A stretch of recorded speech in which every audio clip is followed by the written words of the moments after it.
Okay, so we're back, and we wanted to start with a few audience questions because there have been a lot of questions coming in here, and one of the questions concerns the post-production. How involved are you in the editing of something that you've shot?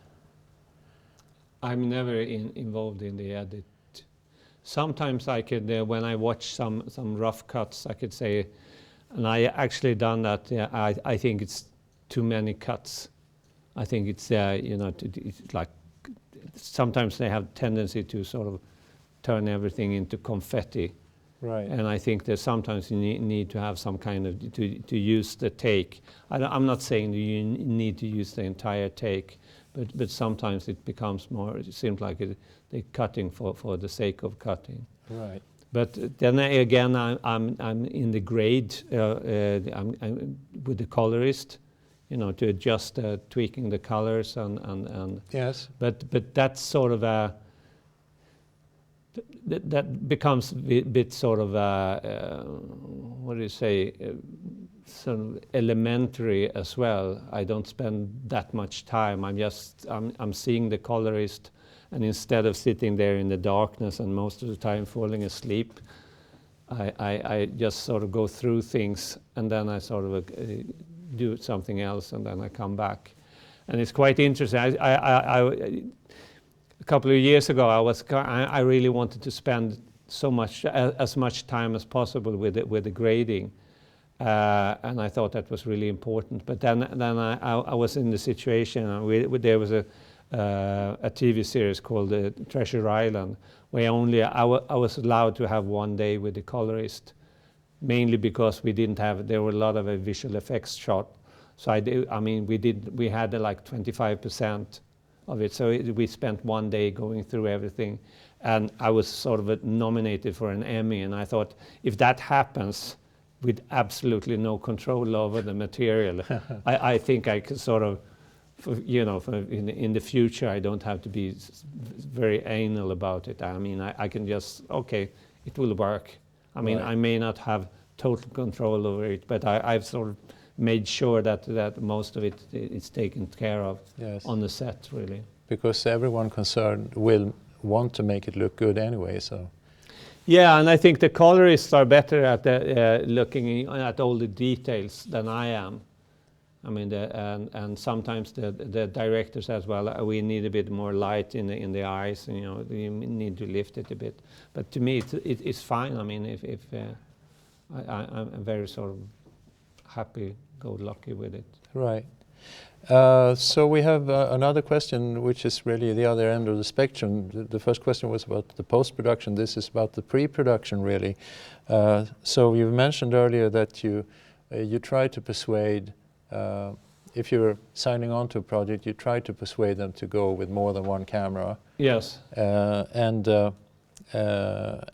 some of the other things that you swear by, that you find are efficient ways to work. But do you also get to pick your crew, or does the director pick the crew, or the studio picks the crew, or? Well, sometimes I have a chance to pick the crew, but those years in the UK, I never had the chance to pick anyone really. So I had to do with the crew I got, and sometimes they were brilliant, and sometimes they were useless. But to me, it didn't sort of matter. I knew I had to sort of be able to work with anyone, right, which is good in one way. But of course, if I have the chance to work with someone I like and someone I can communicate, that sort of it makes it a bit more efficient. And since efficiency is my watchword, I think that's a major thing. But I'm perfectly fine with working with anyone, anybody. It doesn't matter.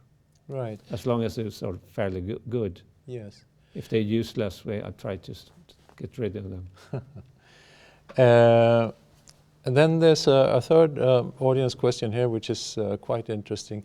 Have you ever walked off a project that you already signed on and you've begun and you're shooting, and for whatever reason, have you ever walked off a picture? No. I was sacked twice. And I think we on one production I offered my services, said because I didn't find the director didn't have any confidence in my work, which is a bit odd, but that director was quite neurotic at the time. So but I never walked off. I think I really tried desperately to hang on. The way like day one when I refused to leave the set.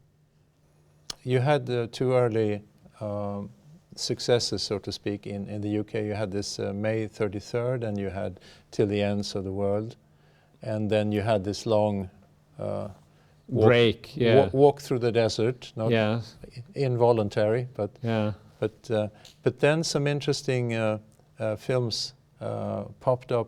One was Bradford Riots. Yes. Could you tell us a little bit about that? That was probably the first one, the first project I after that sort of break. Yeah. And the Bradford Riots was actually a reenactment of the real Bradford Riots, which happened a few years, 5 years earlier. And it was a cultural festival in Bradford that went terribly wrong. And the Bradford has, like, in those days, like 700 or 800,000 citizens are of Pakistani origin, and they had this culture festival every year. But then they sort of assumed, and there were rumor that the National Front was sending some people up there to create, disorder. Right. And so the police decided to cancel the cultural festival, and there was riots. There were really riots. But we then tried to reenact those riots. And almost too successfully. Yes, because we had to shoot in Liverpool. We actually started filming in Manchester, but while we're doing prep, the bombings in London happened on the 7th. There were subway tube bombings. Right. So they canceled the production and postponed it. And when we got back, the West Yorkshire Police Department, who had helped us for the first time, suddenly when we're trying to do it again, they said, "Well, we can't help you because they're hunting the real perpetrators." Right. in the bombings. So we reenacted that in Liverpool. But the first, when we were due to do the riot scenes, they brought extras in from Bradford, which was a real mistake, because then we had real riots, because right. they couldn't mix with the Liverpool extras. Right. So, but the day after, we didn't bus anyone from Bradford to Liverpool. We just used the Liverpool, and we used the rubber bricks, which is kind of, I don't know if you're going to see any Yes, I clip. have a nice riot scene here. Yeah, so that's how you do riot scenes. But don't bring people from a different area into the one area. Don't create an actual riot. No. Well, yeah, then you create a real riot. Yeah, exactly. So, and this also ties in nicely with one of the things we touched on earlier, that your desire to challenge yourself and go into new genres and stuff. I mean, not many Swedish cinematographers are accustomed to filming riots. No, I think I'm pretty well, that's not unique in that's that not your everyday bread and butter in no, Sweden. but I've done it now, so I know how to achieve it. You know how to do riots, yes. Yeah. So let's look at in case you need riots, I'm the one to call. Yeah. So let's look at the clip from the Bradford riots.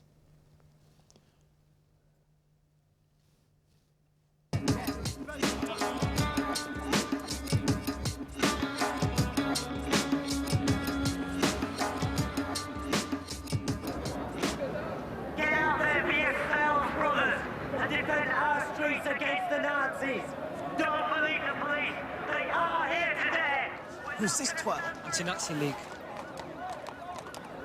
NF are behind the police. How do you know? Well, seems just seen them coming down Bridge Street. They were doing Hitler salutes and everything. How many? Hey, hold up, check it out. You have to keep the national front end. They're blocking them off from us. Just like they did in Burnley and Oldham. Don't let them do it again here.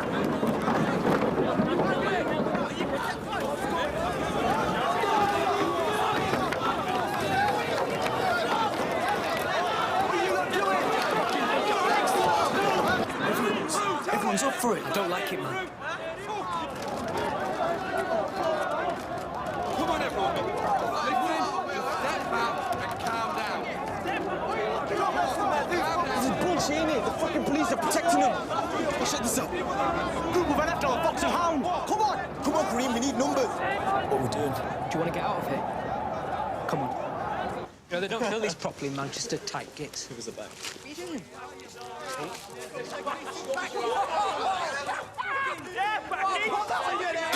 Yeah, I'll drink that, you fucking skull. That will nice me a curry, you wanker. Jav, just keep walking, Jav. Come back here. You're just going to let them do that? Have you spat at us, they're NF? Move on. See what they do? Move on. The NF are not here. We encourage you to leave the square. The demonstration is over. There is nothing left to see. Where the fuck did you go, Kareem? Actually, we just walked past loads of NF in a pub. Come on, then. Back off. Fucking insane. Fucking insane. Fuck you. Kareem, come on, look. Shaw is getting kicked in by the NF. Where? Broadway.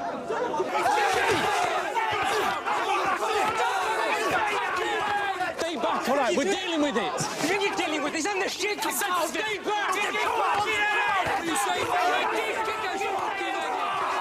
is BX71 requesting agent back up to Broadway. Just do something about it. Just stay back.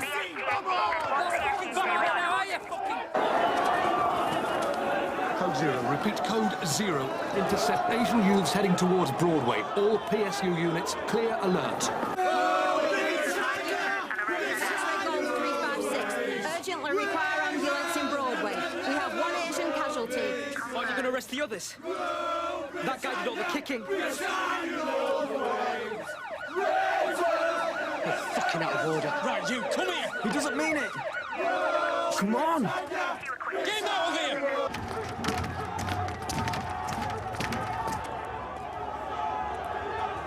Oh, where you going? Oi, Kareem, where you going?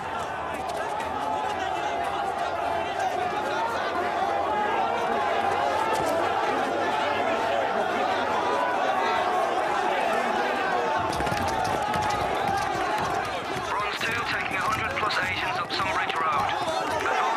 Turn around, Kareem, police are coming this way. I'm going to see if Shahid is all right. No, fucking arrest. Just get off me! They're coming after you, Kareem. I haven't fucking done anything.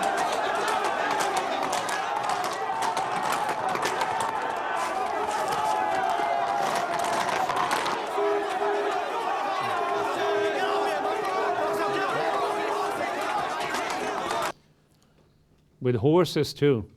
Yes, exactly. And you did another production after this, which is very interesting in many ways, and we touched upon it a little bit when we were talking about what intrigues you to a project, because you were talking about movement and you wanted it to be very visual with preferably a moving camera if possible. Yeah. And then you wound up shortly after this, you wound up with a made-for-TV film, but like a single standalone film called Stewart: A Life Backwards. Yes. And could you tell us a little about what was the mission there visually? Because they had very strict ideas how they wanted it shot. Yeah. Yes. It was based on I think autobiography or by one Alexander Masters, who had befriended a person. Alexander Masters, he was studying in Cambridge, and because he was interested in charity work, he befriended this drug addict who was really weird but had a very strong personality called Stuart. And there was a bit, I mean, it's a bit, the story is about friendship, but the director, who was the same director who did May 33rd and To the Ends of the Earth, and now, so this was our third collaboration. David Atwood, he had this idea because there was an English stills photographer called Martin Parr, who had this kind of sort of comedy style, or sort of very flat, or very sort of special kind of stills photography, and he had some comedy as very sort of warm, but some comedy moments, and with the flash that was always sort of, even if it was daytime, it created a very sort of special kind of image. I mean, we had a similar photographer here in Sweden called Lars Thunbjörk, who had the same kind of ideas. But David said, well, do you think we can try and use that for telling this story? And I said, of course, without having any idea what I was talking about. I said, yes, let's try that. And so we tried to, I bought myself a book, or I think David gave it to me, and with Martin Parr photographs. So we looked at it and tried to recreate it, you know, in a visual way.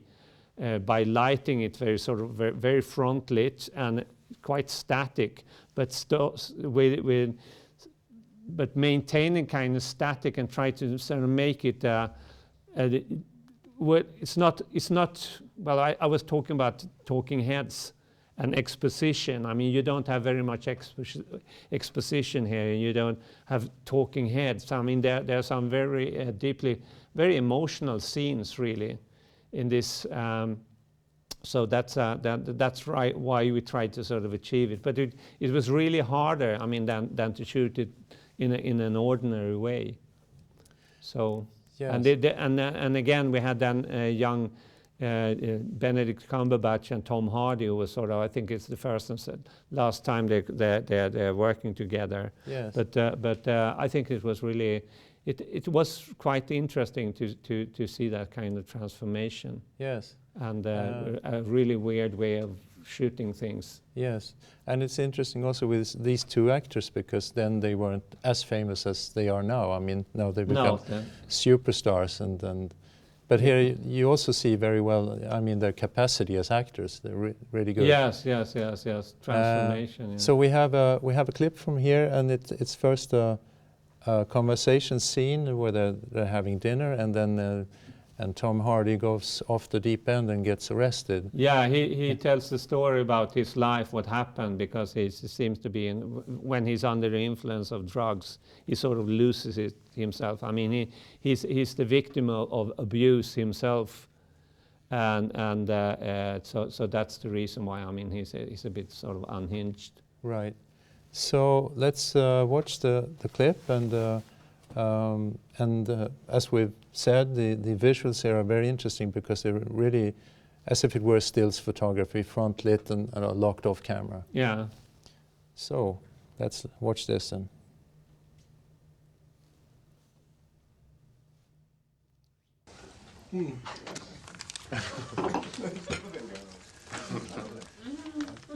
Hey Stuart, it's Thursday.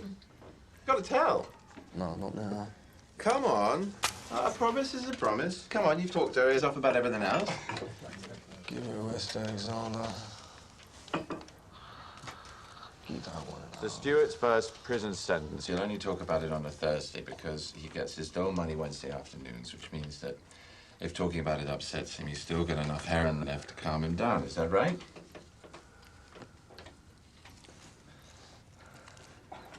It was nothing. I was in the pub one night. It was the little one's birthday. I was in the pub celebrating. It was over 10 years ago, and this bloke says, "Oh, it was just nastiness." Come on. Alexander, please. Look, Thursday's the day.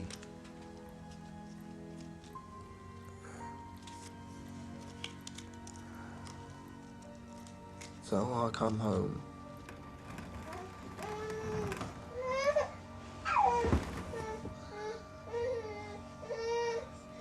My mum says, you've been fucking ground. You drunk. If you want it, you gotta rape me. No. Stop! No! Fucking shut up! I can tell you can't! What a fucking baby!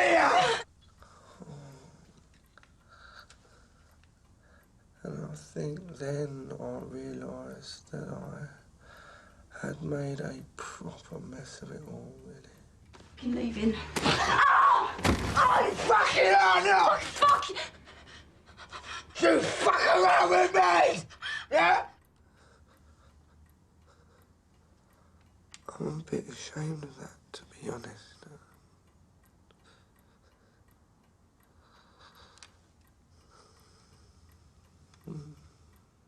Go on, fuck off! Fuck off, lawyer! I'll do lawyer! Oh, for fuck's sake! Go on, fuck off! Fucking hell! It's all right. Fuck off! So we sat around for a bit and decided we'd come out together.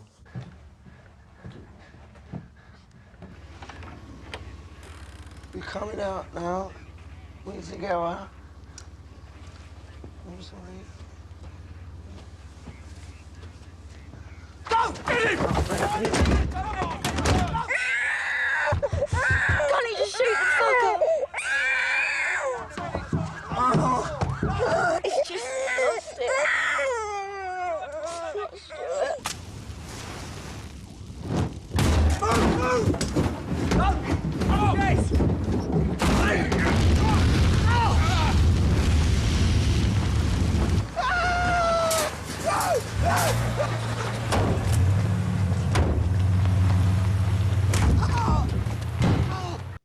Very unceremoniously thrown into the back of a van there.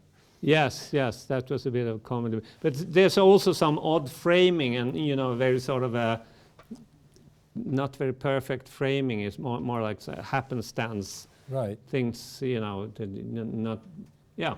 Yes. It's slightly different in every aspect of the word. And also the policeman there outside the house put almost like chess pieces or something. Yes. So And that's woman with the checkered hat yes. just in the middle of. Yes. It's like something that Martin Parr would have done. Have right. something in the foreground that sort of takes up right.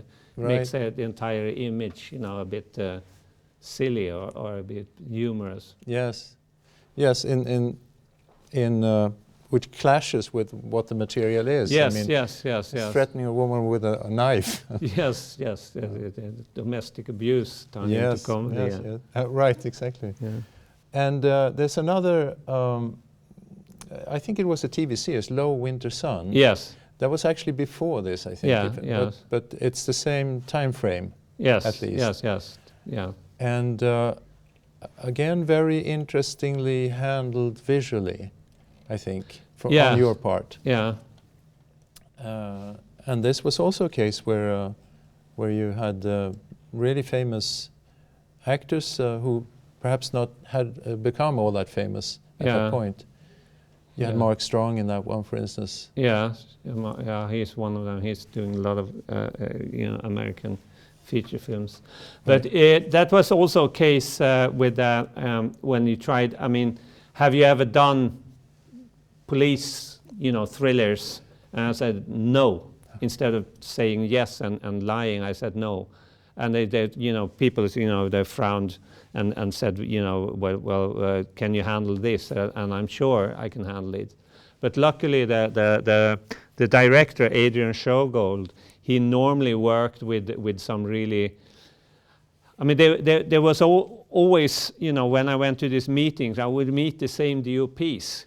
On the way out or the way in. Okay. And so there was like a handful of DPs in the UK that was sort of had the same kind of marks stamped on them, not doing mainstream stuff. You know, if you wanted something slightly different, slightly, weird, something that was a bit twisted a bit, so you would see the same DOPs. And Adrian had worked with some of the other ones that I used to meet, and for some reason they weren't available. So he picked me, and that worked really well. And he tried to call me.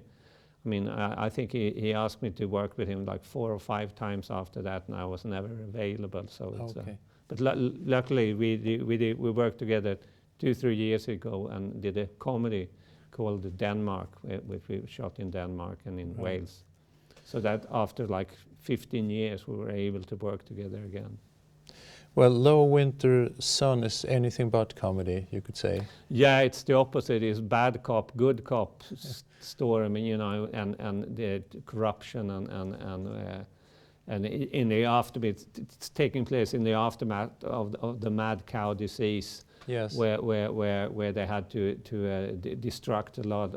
I mean, a lot of cattle, a lot of meat. But instead, those contracts went to companies run by the mob, so they would get money for destructing the meat, but then they would hire in, immigrants who would strip the bones of meat and then sell it back to kebab shops and sell it as minced meat or actually contaminated food. Right. So that was the you needed to bribe policemen to be able to do this. Yes, because I mean the mob had people that they paid off in order to do this. But it's like a lot of twist and a lot of in this story. Right. But and this takes place in Scotland. In Scotland, yeah, in Edinburgh and sort of further north, yeah. And also another example of actors showcasing their capacity, because I think like only one of the cast members is actually Scottish. The others do really good. Yeah, most of them are Scottish, but Mark Strong is not Scottish, but he had to learn. No. I think he's born in Vienna too, so he's actually he's half Austrian. All right. But he's a great actor. And he does a brilliant Scottish accent here. Yeah, I think so. I can't tell, but I mean, just having 10 other actors. In fact, it was really having 10 Scottish actors in a room is something you won't recommend, because there's no time to film, to shoot, because everyone is telling stories, and they all try to sort of be be the focus of attention. Yeah, to sort of come up with more wild stories, and then the other, any kind. I mean, it's an amazing performance, really, but. You have to really be, we should shoot this scene now, and then hopefully you will have time to do that. So I was thinking we could show 2 things from here. There's a scene in the beginning, in the opening, where you have the actors pretty much facing the camera, straight into the camera. Yeah, it's quite interesting, because sort of halfway through, they go from sort of looking at each other and then looking straight down the barrel, as we say. Right. Into the lens. Right. But I think it's very hard to tell when they're doing it. So this is Low Winter Sun, and it was made in 2006. Joe, I can't begin to thank you enough. Your help tonight. Ever. I mean that.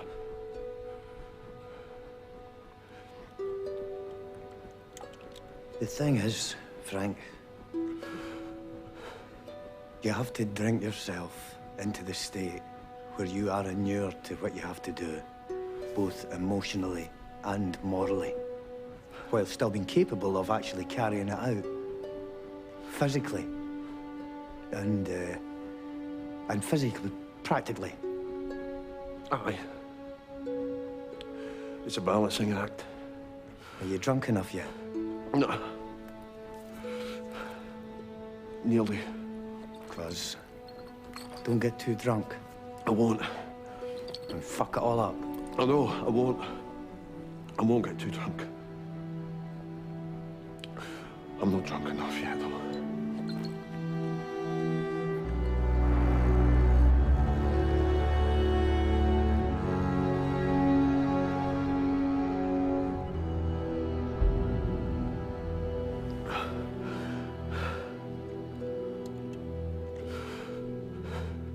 She didn't suffer, did she? When she was dead, he cut off her hands. And her head is... I don't know. That's what he told me. There was a load of blood, and he got rid of them separately. That is what he told me. I'm never gonna find her, am I? You don't know the half of what this man is like. He's a contamination. He's a vicious disease. And Sanada is just the last fucking nail in his coffin.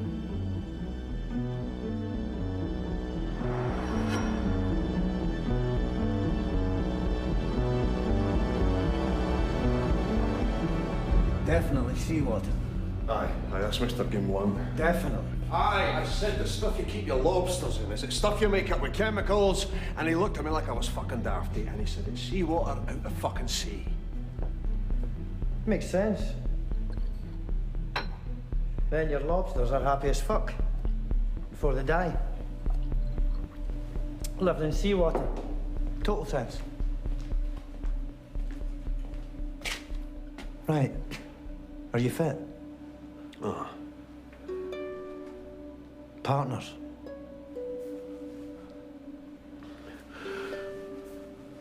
Partners.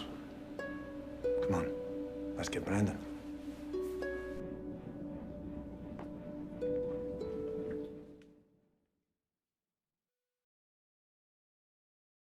So this was made 2006. The other we saw was 2007, and then you had a really a change of pace because you became one of the cinematographers on Generation Kill, right? Yes. So could you tell a little about how that happened?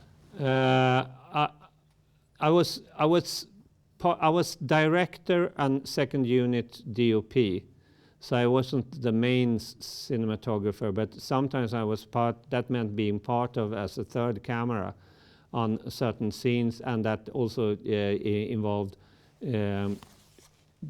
doing. Working as an independent unit, but we had. I had a full crew. I think I had a crew of 30, but I didn't have any resources. I didn't have any lights. So every time I needed something, I had to go and barter with a gaffer and with a grip and to be able to. I couldn't hire anything. I couldn't bring anything in.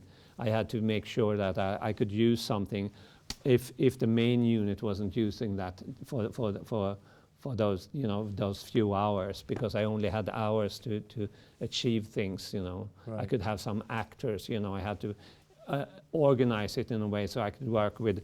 For instance, if I got 4 actors, I could work with them, and then I had to go, and then I could work with some other actors. I had to organize it.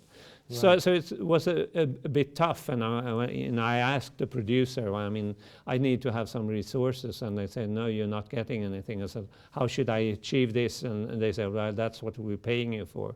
So it's kind of tough, Cool. No, so that was interesting, because it was war, and I've never done war before. But I had to adapt, and I think it was really fun. Because I would say in 1 week on Generation Kill, we used as much as ammunition and squibs as it had done on the entire Swedish film history. So it was really a total different scenario. Yes. But it was low budget anyway. We could have used, but still a huge budget. So huge budget, but it's always low budget. You are never going to get a huge amount of time or huge amount of money or huge amount of resources. It's always very sort of scarce. Right. You're never going to have that kind of. You would expect budgets to go up and suddenly you have lots of time, but you never. It's always They want something more. They want production value. You have to work harder. Always a struggle. Yeah, it's always a struggle upwards, uphill. Yeah.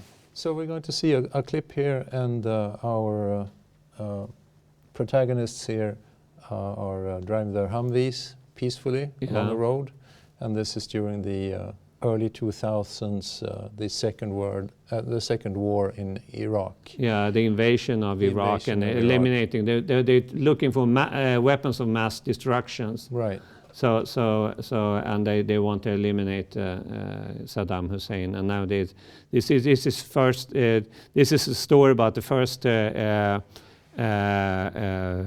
recon U.S. Marines, which are actually being sent quite far, before the main invasion force. And their main purpose is to draw attention. To draw enemy fire, which is what they do in this scene.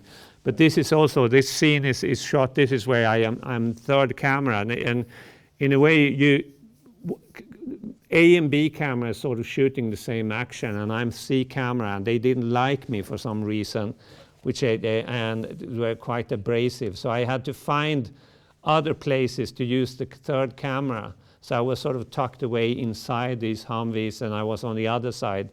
So, but for some reason, we managed to shoot two cameras, one on a crane and one on a tripod, and I was sort of handheld doing the rest of the stuff. Okay. So everything that's shot on one side is my camera, and then I had to mop everything up because they didn't have time to finish the scene, so I had to come back with some Humvees and some actors to mop up the end of the scene. Right, okay. So let's watch this clip from Generation Kill.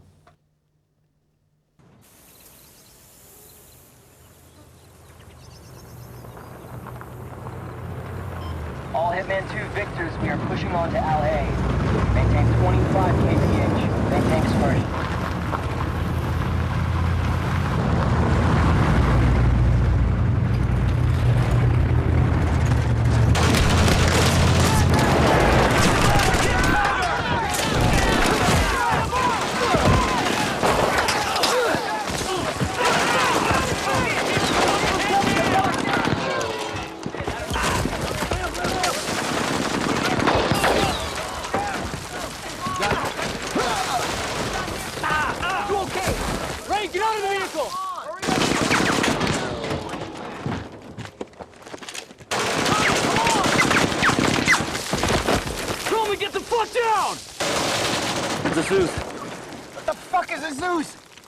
Russian anti-aircraft gun.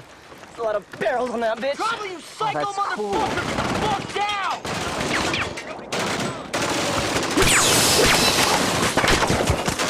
Our tires, man. Cool. Hey, Sergeant! I think I see where the fire's coming from. What the fuck is that crazy piece of shit? Is that 11? About 2,000 yards. Scarface, this is Hitman 2. Right by that tree. Hellster, get on your gun. Scarface, stand by. My position is Papa Victor 291758, marked by orange air panel. I have 1 BSU. 11 o'clock, 2,000 meters. Scarface, instructions. Scarface, ready to copy. Left 50, Come right at shoulder, 20. request fire. Left 10, up 10. We'll visual your position. Tally target. Scarface is contact the mark. Tally the target. On target. Spot. Scarface, missile away.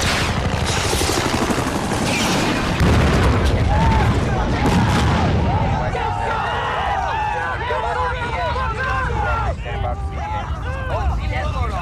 Tac force destroyed. Warren Scarface. All right, boys. That's lunch. You psycho badass. Yo, Garza, back up on that gun. Really, you hear what Gunny's at? This may sound weird, but deep down, All right. I wanted to show a piece from a Norwegian TV series you made called Nobel. Yes. And this is interesting for a number of reasons, but also because of a topic that we discussed earlier, that your role today can become not so much just a classical cinematographer as more as almost some sort of a visual consultant. The question becomes not just what are we going to film, but how are we going to do this?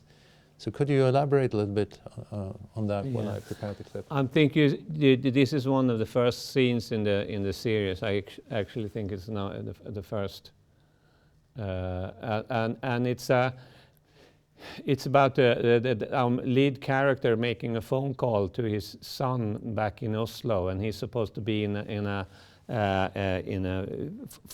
FOB, forward offensive base, or whatever it's called, in Afghanistan, and he's calling his son on a mobile phone, and we sort of try to find out how do we do this in the most efficient way.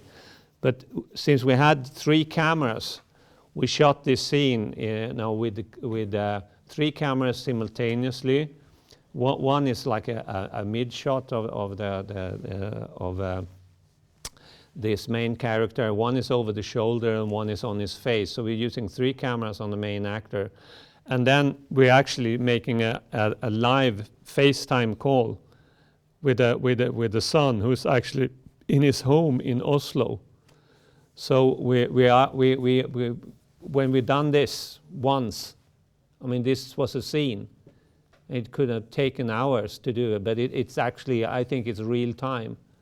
So that's why I think it's interesting, because not only nowadays because everything's rather complicated. With I mean, you have quite a few options. You know, I mean, with static camera, you have Steadicam, handheld, you have drones, you have crane shots, and you have to sort of come up with suggestions, not only what to shoot, but how to shoot it. So it becomes more, instead of being a person on set who's actually recording, you know, or they're operating the camera or recording. You actually have to come up with ideas how to make things work beforehand, because it's part of the organizing the entire shoot.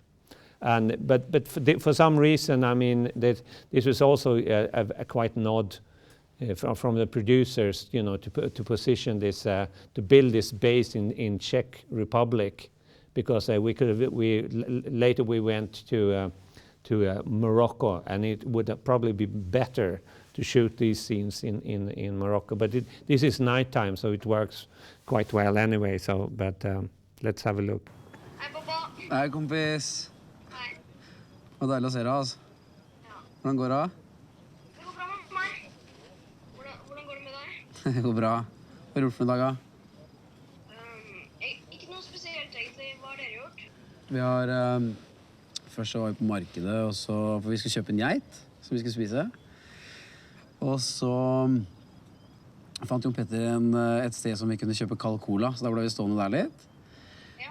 Og så dro vi tilbake hit, og da sov jeg litt, og så spilte vi litt kort.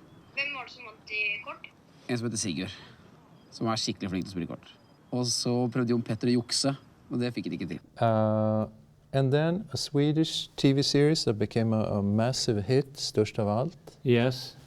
And that also, I think, could illustrate nicely your quest for efficiency, because you had one scene that took place during a trial. Yes. That could easily have taken 6 weeks to shoot. Yes. With one camera. Yeah. Could you elaborate a little bit on that? Because we had already in that TV series, in the first episode, we had one scene, a court scene, where we with not so many. I mean, I think you had the prosecutor, you had the judge, and then you had the defender, and the culprit, a young girl who's been part of this massacre. And we weren't really happy when we shot that. We found out we needed to have more coverage, but we didn't have very much time. And when the main court scenes came up, I mean, it was almost entirely an entire episode. So I think we had 52 pages to shoot in 4 days. First they said, well, you can have 2 weeks, and then it was down to 1 week. And when I went through it, I know from experience that you can, with one camera, you can have probably the top, the highest amount of setups you can have with one camera is 25 a day.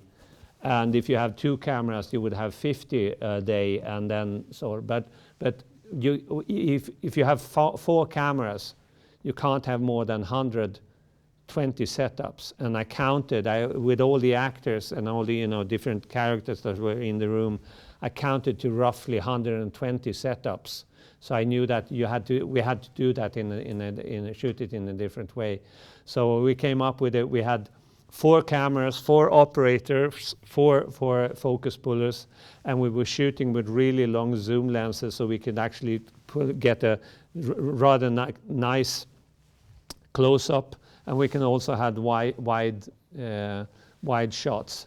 And we by sort of positioning them, all 4 cameras, in a very clever and efficient way, we could shoot 2 takes. And that was it. That was we didn't need more coverage. And the director had 4 monitors, so he could see whatever, he could call us saying, B camera, do you go closer, and almost like a live producer. But I also had 3 monitors, so I could see what the other cameras were doing. And so I could sort of adjust myself to compared to them. And after 2 takes, we had enough material, and then we moved to the next position. So on this, I think we had like 12.5 page of script every day. And I think we finished early on 3 days. And then we had 1 day on the last day we went overtime. We went over by 1 hour because we had a rather complicated camera setup, camera movement we wanted to do. Right. But this was really efficient, but also not only sort of visual, but also psychological from an emotional perspective. This worked quite well because it was really, normally when you see a court scene and it's supposed to be emotional, and it's not. I've seen so many TV series where they try to create some kind of intensity, and I thought it worked quite well here. But I think I would say that with the amount of material we had after those 4 days, it would take a full week for an editor to go through this. So they had to separate. They had to give the material to 4 different editors. Right. And you also you had cameras on sliders, so if an actor would sit in front of your camera, you could just slide slightly.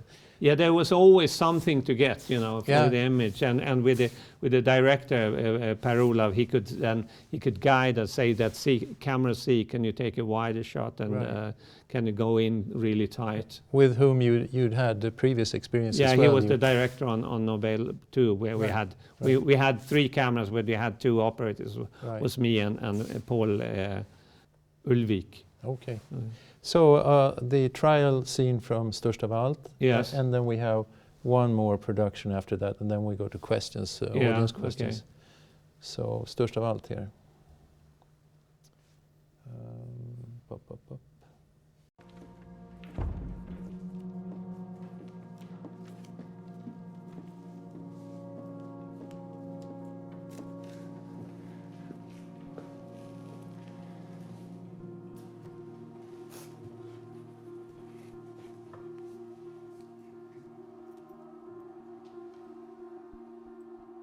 Mimmi? Ja? Skulle du kunna berätta om när du fick dödsbeskedet? Ja.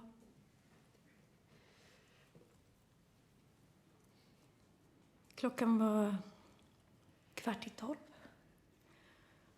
Och jag var på Djursholms blommor när mobilen ringde.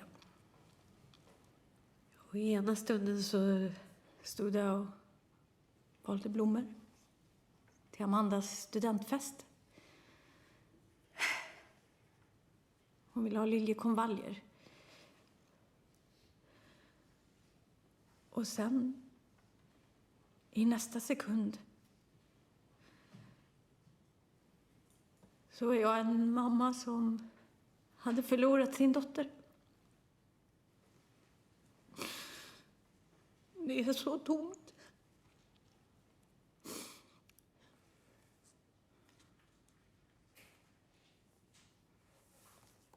Jag skulle vilja att vi pratar lite om Maria och Amanda. De var bästa kompisar, var det inte så? Ja. Maja och Amanda var oskiljaktiga. De träffades redan på dagis och Amanda valde program på gymnasiet bara för att få vara med Maja. Maja betydde allt för henne. Men sista halvåret så ändrades något. Maja isolerade sig med Sebastian. Sa Amanda varför? Ja, hon sa att Maja ville vara i fred med Sebastian. Hon berättade inte så mycket. Hon sa att Maja och hon skulle hitta tillbaka till varandra. Allt skulle bli som förut.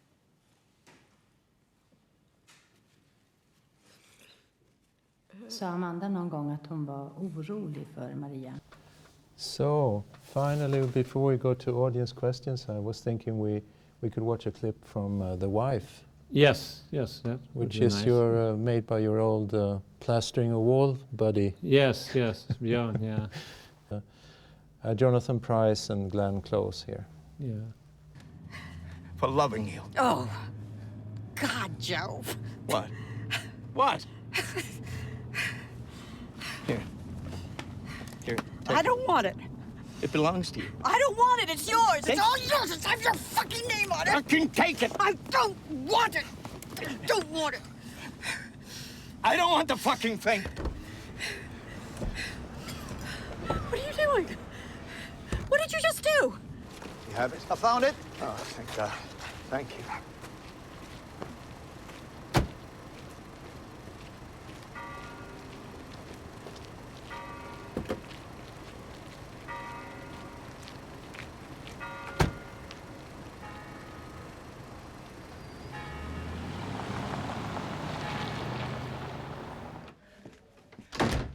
Joni, come, sit down. Sit where I can look at you. Come on, I want to talk to you.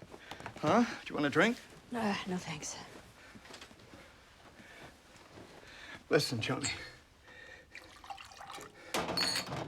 Listen, there is nothing horrible or shameful or immoral about what we do. We're writing partners. And as we've created a beautiful body of work together. You edit, Joe. That's all you do. I'm the one who sits at that desk 8 hours a day. Is that the way you see it? Really? What, all these years you've been sitting in some giant stew of resentment? And what about all the years I've been rubbing your back, huh? Bringing you tea, cooking you dinner, watching the kids so you could work without distraction? You don't think there were times when it killed me that you were the one with the golden touch? You think I wake up every morning feeling even remotely proud of myself? But have I ever said I'm done with this marriage? I'm walking away? No, you had affairs. Oh, good.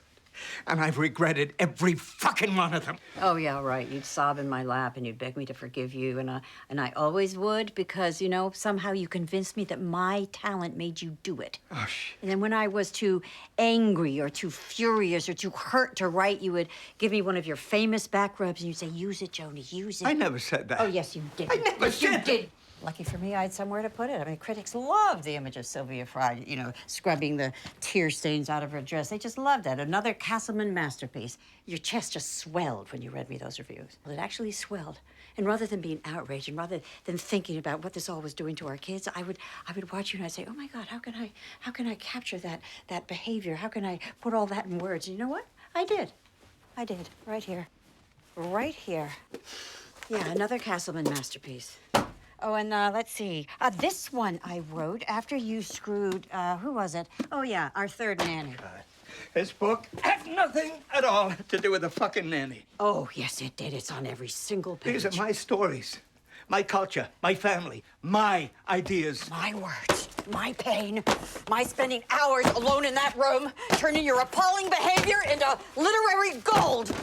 What compelling ideas did you ever fucking have? You were nothing but a privileged, prissy little co-ed. The only decent story you ever wrote alone was about Carol. You stole from my life even then. Shame on you, Joe. You loved holding up in the village with the big bad Jew, huh? You loved making your parents squirm. You got the literary life and the... Okay. You had, I think you had good focus pullers on that one. Yes, they were quite good. Yeah, because you could tell you moved in suddenly and they... they had right, to nail right on it, the ball. Yeah. No, but it's interesting because Glenn Close was awarded a Golden Globe for this, and she was nominated for an Oscar. And I think for some reason Jonathan Pryce wasn't. But a lot of DOPs that get a chance to light the Royal Palace in Stockholm, but I've done it twice from one from this side and on together. I lit it from the other side. So we go for audience questions. Yes, we can do that. Right. And then we have one. If you were facing the prospects of working with a not particularly experienced director or like a first-time director, what criteria would you have for signing up for something like that? You like the project? You think it's a strong story, or the director is like a really nice person, or what would be your criteria? Yes on all counts. Yeah. Okay. Yeah, something interesting, and if we gel, if there's some kind of chemistry between us, and I assume that, I mean, if you hire me, you probably hire me for a certain reason. Right. Otherwise, you can team up with some friend, like me and Björn did 40 years ago. I mean, there was only us around. Right. And I wasn't, I wasn't exactly keen on being a DOP, but that kind of, it's sort of we were separated. I mean, that was it evolved. Happened. Yeah, it developed in that way because I was, like I said, I was interested in editing and I was interested in writing scripts. But Björn wrote a lot more better scripts than I did. So here's a question: which camera do you prefer to shoot with? It's different, but it's. I used to use in the olden days. I used to use an Aton 16mm Super 16mm camera for handheld work. And then we sort of, when the transition into digital, and we ended up with Alexa cameras. I think Treasure Island was the first one we shot with Alexa, and that was a beta version too. So it wasn't actually. I mean, they'd done a few prototypes, and then they got some kind of. Order from China. There was 305 or 350 cameras going to China, but we had, luckily the rental company in Ireland had, the owner had previously worked at ARRI in Munich, so we could get the beta versions from. We actually have a clip from Treasure Island here. We could take a look. Yeah, we can do. Yeah. This is from 2015. Yes. And I'm pretty sure your experience from to the ends of the earth there must have played a part. Yeah, a bit, yeah. But also doing pirate stuff is quite funny. And we wanted it to look like an adventure book, when you were a kid, and you had this sort of colorful, because it's based on Robert Louis Stevenson Treasure Island, which is like the number one of all the adventure books. Right. So we wanted it to be colorful and have a lot of different. Right. And there's a clip here with a nice visual effect, which. I want to mention just because the director was Steve Barron, and Steve Barron used to be the number one director when in the MTV era. And when they had like a retrospective of the best rock videos from the MTV, he was probably, I mean, top 10. He done the first, you know, 6. The number 1 was Aha, Take on Me. Right, right. But he worked with a company in LA. I think it was Partisan, I can't really remember, but it was him and David Fincher who was sort of competing to do the rock videos. But he was really a very sort of visual director, so he came up with this shot, and then how do we execute it? And that's sort of part of you know what I was doing. But I mean, we were using a crane, and then we turned it into seamlessly. We turned it into a CGI shot. Right. We could watch that if we just dim the lights. And then there's a lot of sailing ships, also CGI shots. Yeah, we'll look at that also. So here's a crane shot down from a chandelier here in the ceiling. This is genuine. Yes. My proposition, Squire Trelawney, is that I will hire a sea captain, Jim and I, crew a schooner out of Bristol, equip it for the purpose of excavation, and set out on an expedition for this island, which I believe to be here, sir, just here, in the West Indies. For which I request capital of £1,000, the return on which I guarantee at 5. That's pretty impressive. Yeah. And then we have the harbor area here, where you actually had one real ship, right? We had one real ship, and we were shooting this in Dunleary, that's south of Dublin. And it was the first time in 10 years where it was snowing in Dublin, in Ireland. Long John Silver himself. Yeah. So somewhere from here, maybe. Yeah, we can do that.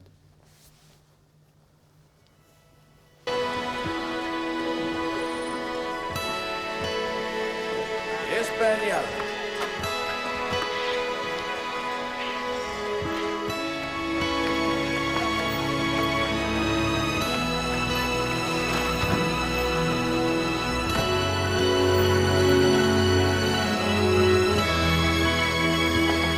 Squire Trelawney! There you are, Jim. Come on board, Hawkins. Is this our ship? She is. My Hispaniola, bought and fitted. Squire was saying he could sail her tomorrow with the services of a crew as simple to secure as the ship itself. Captain Smollett, who makes his way from Plymouth with all the haste of a snail, thinks we're a dozen short. I say she's a lovely ship, sir. Well, Okay, so more audience questions here? Yeah, about cameras.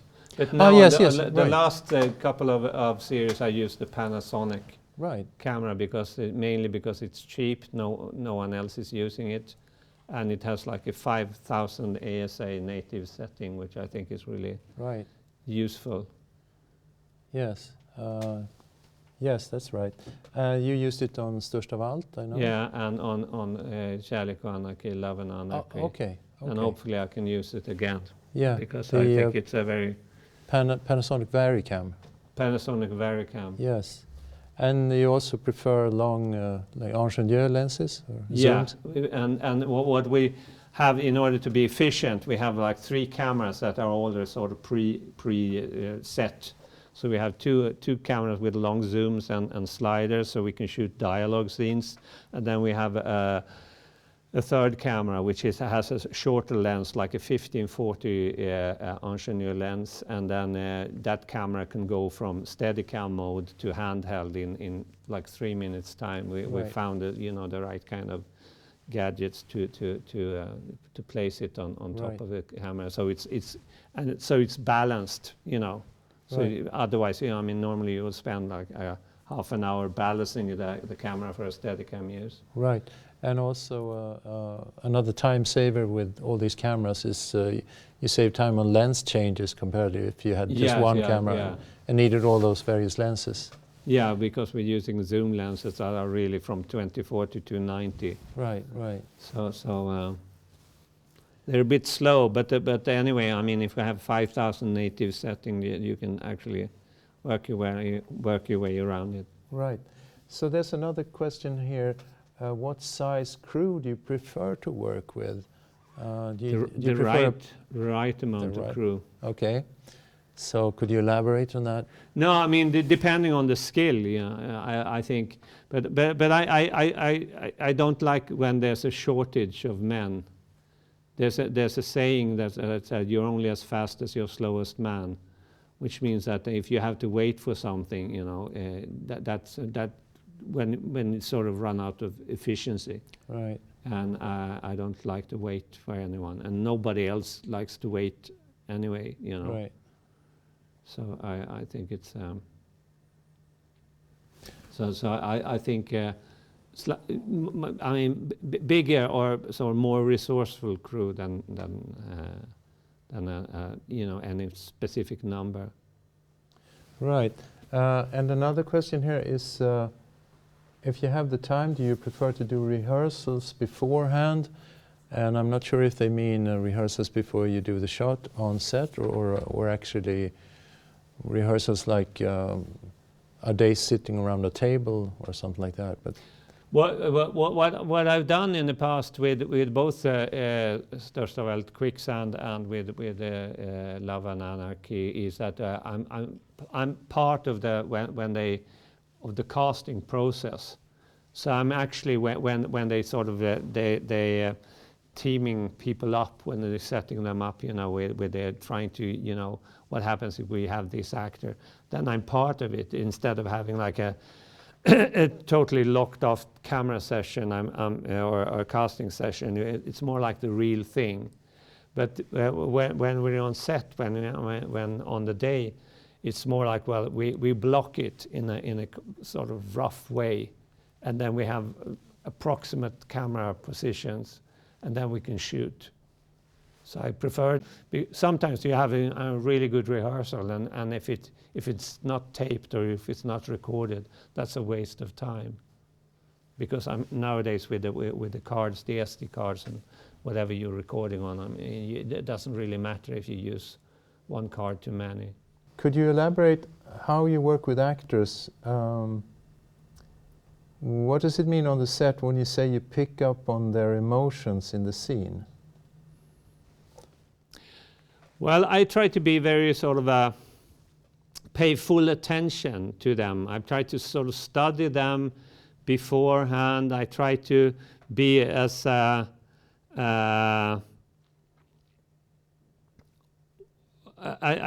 try to sort of absorb their vibes. I mean, it sounds a bit weird, but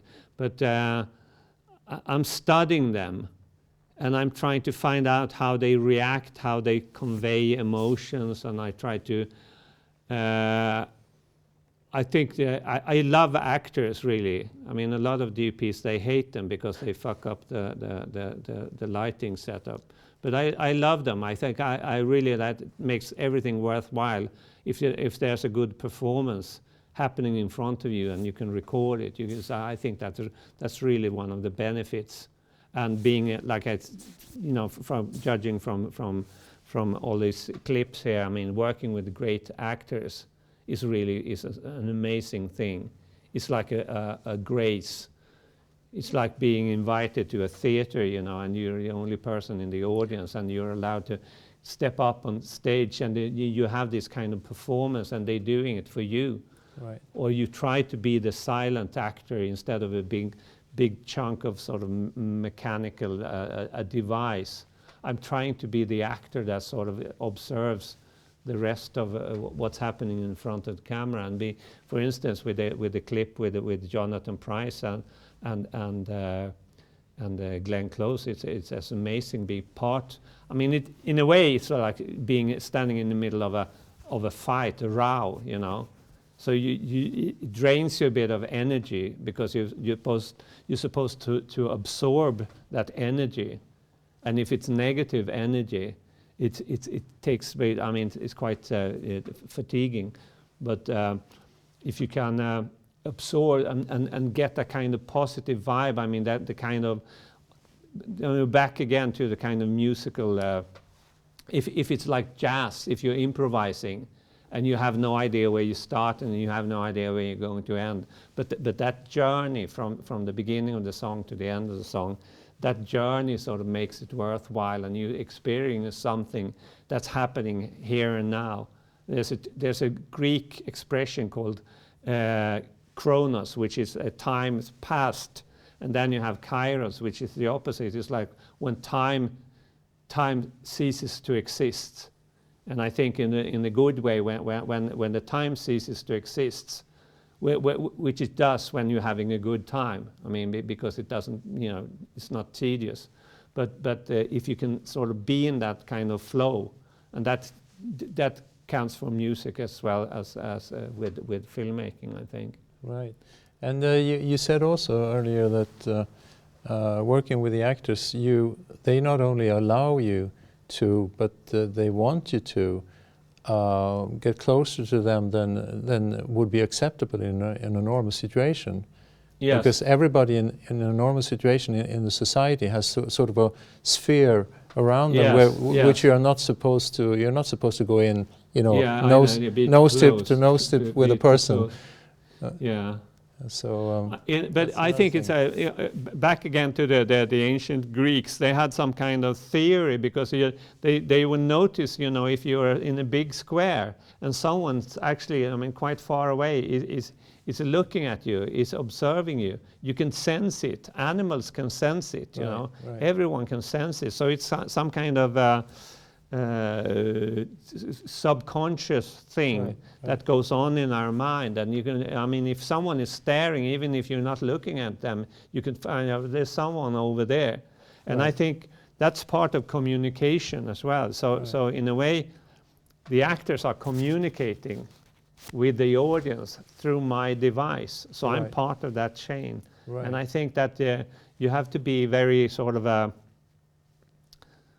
absorbent. You have to be very aware of it. As soon as you start thinking about other things, if you think about the framing, or if you're thinking, well, that actor is sort of fucking up my light, because I wanted the sun to shine, come in through that window and hit that table at a specific angle, and then the actor comes in and does something. To me, that's the actor is more important than the framing. Right. And I think that if I have the opportunity to be able to convey or perhaps enhance or augment that kind of whatever communication they are doing, that's my job. That's what I like. What, to your way of thinking, is most important for an opening scene in a film? Well, I think opening scenes is that it has to have some kind of it's like a chord. It can be it's like a dissonant chord, but or it could be a very sort of a harmonious chord. But I think it's more interesting to see where it's not the first shot, but the transgression between the cuts. I watch a lot of show reels. I think it's really interesting to see what people are doing. And sometimes you have a show reel with perhaps some short film or something. And if you sort of have the first 5 cuts, 5 edits, and it's the same shot. Oh, yeah. If it doesn't have any kind of, doesn't have to be very obvious. It can be slightly puzzling or a bit odd or something, but at least you have one first shot and the second shot and the third shot, and that's sort of you moving into something without sort of repeating yourself. If I see if the 5th shot is a repetition of the first one, it just nothing is happening. Right. Nothing has happened visually, psychologically, or emotionally. Right. But if you can sort of turn that, doesn't have to be very complicated, but if you do use these scenes or these edits to sort of to step into the story, I think that's a recipe for a good scene. Right. But I also want to say that it's I try to sort of stay away from my opinion. I'm trying more or less be more like binary. Either it works or it doesn't work. I think it's totally uninteresting what I think, but I think it's more interesting what I know will work And I think it's a good thing if you could find out what works by watching other great directors or great DOPs.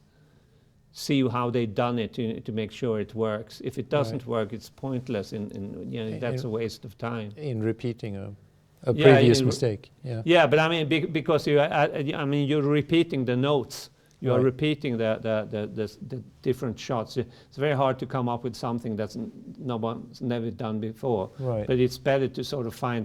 I mean, there are cliches, and the reason why there are cliches is because they work. Right. But then you can use: is this a good cliche or is it a bad cliche? How do you tell? But you have to use cliches sometimes. Right.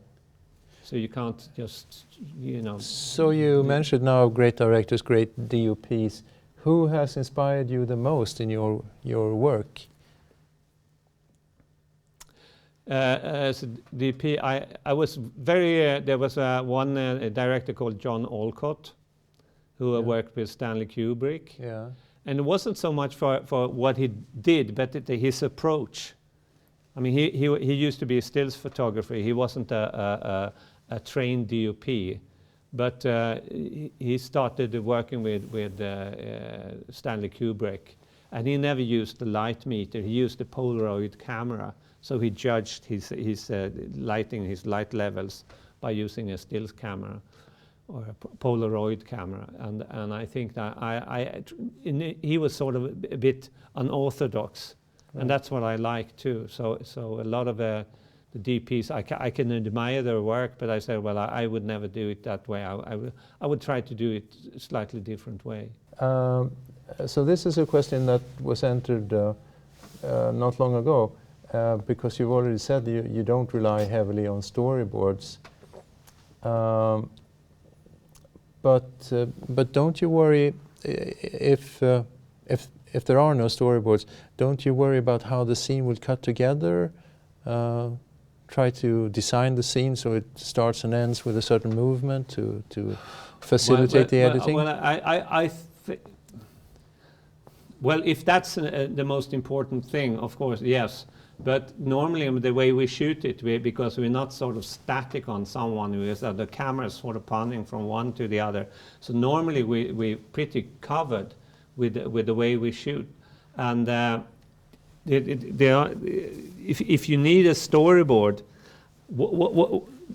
there's nothing that says, I mean, you could have a storyboard or a shot list, and you can sort of just tick things off and then say, well, we got this scene. But that's a more sort of theoretical thing. But I mean, if you watch the material, if you watch the monitor, if I'm sort of, when I'm sort of finished, or when I can say after 5 takes, I say, I think we got this.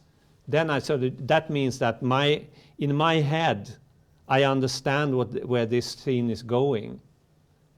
And normally if you have a storyboard scene, you only go for the images instead of going for what's actually happening in the scene, the transitions from one state of mind to a different state of mind. I mean, if it becomes, is this really emotional, or is it just, I mean, is it just superficial?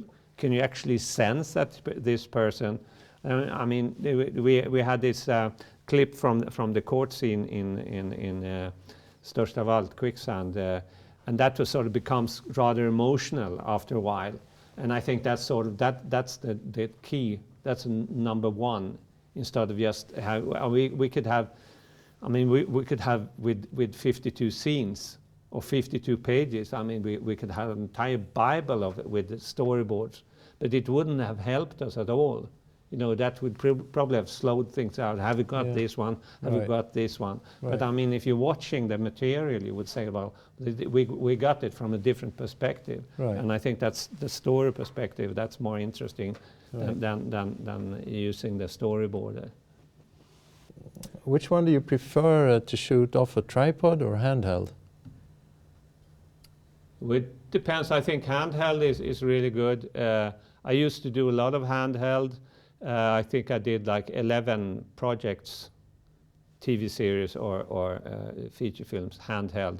And it was really I think I'm quite good at it, but nowadays I prefer to have a slider, and a slider is a must, and then having either being on a dolly or a tripod.